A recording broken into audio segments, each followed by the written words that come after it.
Shalom Uvracha, Tanya, Shar, Eichud Vaimuna, Perek Daled, le shiur, la partie du 12 Sivan, Yudbet Sivan.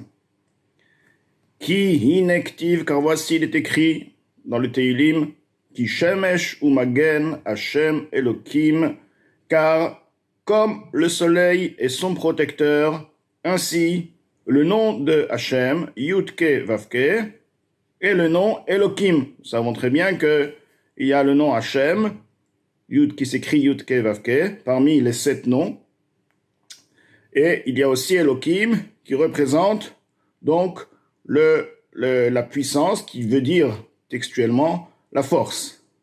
Donc, David Amelech nous compare le soleil et son protecteur, son couvercle, au nom de Hashem et Elokim. Pirouche, explication, Magen ou Nirtak la Shemesh. Le protecteur, le bouclier, et le couvercle du soleil, les Hagen, pour protéger, Shiuchlu Abriot les Sovlo, afin que les créatures puissent le supporter. Kema Razal, comme les paroles de nos maîtres de mémoire bénis, les Atid Lavo au futur, Akadosh Baruchu, Motzi Chama Minartika, Akadosh Baruchu, fera extraire, sortira le soleil de son couvercle, Rechaim Nidonimba, Chulu, les méchants, les impies seront punis à travers le soleil. C'est-à-dire que le soleil sera tellement puissant que les Rechaim, les impies, n'auront pas la force de le supporter. Tout de même, les tzadikim, les justes, bien au contraire, ils profiteront du nouveau soleil, si on veut, et ils seront guéris à partir de ce soleil. C'est au niveau spirituel aussi. Donc là, l'Admour Azaken nous explique que le soleil a en lui un voile, et le voile, aujourd'hui, permet aux rayons de se propager sans faire de dégâts. De la même manière que le nirtak, le couvercle, le bouclier, protège du soleil, car de la même manière, Shem Elokim, le nom Elokim, Migin le Shem Havai, protège des rayons, si on veut, les rayons qui vont sortir du nom de Havai. Alors Havai, c'est un nom. Lorsqu'on parle du nom d'Akadosh Baruch Hu, tout est spirituel dans Akadosh Baruch Hu. C'est que du spirituel. Et d'ailleurs, ce que nous apprenons depuis un certain temps, la base de tout est du spirituel, et la matière est uniquement une allusion. La réalité de toute chose, la seule réalité, c'est que la spiritualité est la vie réelle de toute chose. Donc, lorsqu'on parle du nom de Hachem, le nom qui s'appelle Yudke Vavke, ceci représente un degré d'énergie, un degré de spiritualité. Elohim, un autre degré. Donc, nous avons 2 degrés. Quelle est la fonction du degré de Yudke Vavke, et quelle est la fonction du nom Elokim?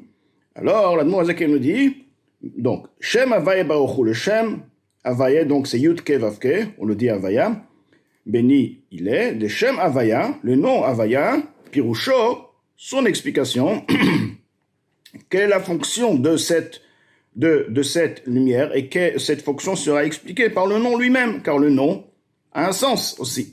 C'est pas juste un nom, ça a un sens. Alors le sens de Yud Kevavke, Shemehave et Akol, il crée tout. He, Yud, He.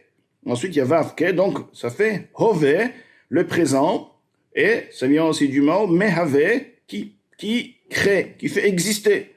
Mais Aïn Leyesh, lorsqu'on parle de la lumière divine qui fait exister, donc on dit Yud Kevavke parce que ceci représente le or, qui est constamment là pour faire exister, comme expliqué auparavant, que sans la lumière divine constante, tout repart au néant. Donc, Havaya, He Vavke, qui veut dire, qui fait créer, ce qui fait créer, du néant à l'existence. Maintenant, Ve'ayud, il y a un Yud quand même au début du Yud Kevavke, du nom. Ve'ayud Meshameshet, le Yud sert à la Peoula sur l'action, Shehi Belashon Hove Vetamid, qui est par un langage de présent et de continuité. Que des Piresh Rashi, comme Rashi explique al pasuk sur le verset, Kacha Yaase Iyov Kolayamim, ainsi Iyov faisait tous les jours. Ce qui veut dire, Yaaseh représentait une action qui était répétée à chaque instant, chaque jour. Donc, la création, Hové, création, le Yud, elle se fait. Donc, une création qui ne s'arrête pas, infinie, à chaque instant. Donc, Avaya Yud Kevavke, c'est la lumière qui crée le monde, l'énergie qui crée le monde, et qui crée de manière constante, concrètement, à chaque seconde. Donc, déjà, dans le monde de Havaya, on voit déjà la manière dont la création, elle se fait de manière constante. Yud, c'est pourquoi il y a un Yud au début de Yud Kevavke. Vehainu, ceci veut dire, Achayut anishpa bechol rega, la vitalité qui est influencée, qui est déversée à chaque seconde, mamash, concrètement, réellement, bechol abruim, dans toutes les créatures, car ils sont créés, s'ils sont créatures, donc ils ont besoin d'être créés, mimotza pi Hashem, de par la voix, la bouche de Hashem, verucho et son esprit, encore une fois, on parle ici de la lumière de Hashem, ou mehave otam, et qui les fait exister, me'ain le'esh, du néant, du nul, à l'existence. Bechol rega, à chaque seconde, ki loïda ilaim bema shenivreu besheshet yemei bereshit, car ce n'est pas suffisant pour les faire exister à l'éternité, du fait qu'ils ont été créés les 6 jours de la création, les yod kayamim basés pour à partir de là exister, comme expliqué auparavant, car du fait que l'existence même provient du néant, une existence qui provient du néant a besoin d'être créée à chaque instant. Une existence, un changement de situation n'a pas besoin d'avoir ce changement réalisé à chaque instant. Lorsqu'on va changer la forme d'une matière, c'est de telle forme, l'autre forme, nous changeons juste la forme ou la photo, le dessin. Mais alors lorsque tu parles de créer quelque chose, forcément, ça n'existe pas une chose de pouvoir créer et que la chose reste créée puisque tu parles de création. Création veut dire du néant. Donc si ça vient du néant, il est obligé à ce que la force qu'il a créée doit y être présente, actif à chaque seconde. Vehine, voici, Besidur Shvachav Shel HaKadosh Baruch Hu, lorsque dans la Tfila, dans le Shemona Esrei, nos sages ont institué de dire les louanges de HaKadosh Baruch Hu, et donc ils nous ont dit ainsi, ils disent dans la Shemona Esrei Ktiv, Hagadol Hagibor Chulu, le grand, le puissant, etc. Au Pirouche Hagadol, que le sens de Hagadol, le grand, Imidat Chesed, ceci représente la mida, la mesure, l'attribut de bonté, Veit Pashtut Achayut, et la propagation de la vitalité, Bechol Haolamot, Ve'abubruim Ne'enketz, dans tous les mondes et les créatures, à l'infini, Vetachlit, sans limite. Liot Bruim Yain Leyesh, d'être créé à partir du néant, une existence à partir d'une non-existence, donc du néant, Vekayamim, et existant, Bechesed Chinam, de par une bonté gratuite. Donc, on parle de la grandeur d'Akadosh Baruch Hu, la grandeur, lorsque tu parles d'une grandeur, tu parles de bonté. Et c'est pourquoi Chesed est la première sphira des Midot, c'est l'attribut la première après les Mochin, après on appelle le côté intellectuel, car Chesed c'est la bonté et c'est la vraie grandeur, parce que la différence entre Chesed et Rachamim, la bonté et la miséricorde, c'est d'avoir pitié effectivement, mais pitié de celui qui mérite d'avoir la pitié, donc limiter celui qui ne mérite pas, celui qui n'a pas besoin, il n'y a pas de raison de lui donner. Alors que Chesed, c'est une bonté qui ne fait pas de calcul. Il est bon, il donne à tout le monde, les riches, les pauvres, ceux qui ont besoin, ceux qui n'ont pas besoin. Il donne sans demander un retour, sans mérite, il n'a pas besoin d'avoir de mérite. C'est ce qu'on appelle la vraie grandeur. C'est l'infini dans les attributs, c'est la grandeur d'Akadosh Baruch Hu. Uniquement, Akadosh Baruch Hu, lui seul, peut atteindre ce degré de grandeur, de ce chesed, de cette bonté. C'est pourquoi elle s'appelle la grandeur, c'est la création infinie. Qui ba migdulato shel HaKadosh Baruch Hu, car cette mesure ne provient uniquement de la grandeur de HaKadosh Baruch Hu, bichvodo ve'atzmo, de par lui-même en son honneur, qui gadol Hashem, v'ligdulato en cheker, car Dieu est grand, sa grandeur et on ne peut pas comprendre et atteindre, même dans la compréhension, la réaliser c'est impossible, Mais même dans la compréhension, on va dire, cette personne, elle est bonne. Cette personne est généreuse. Elle sera limitée. Sa générosité sera limitée.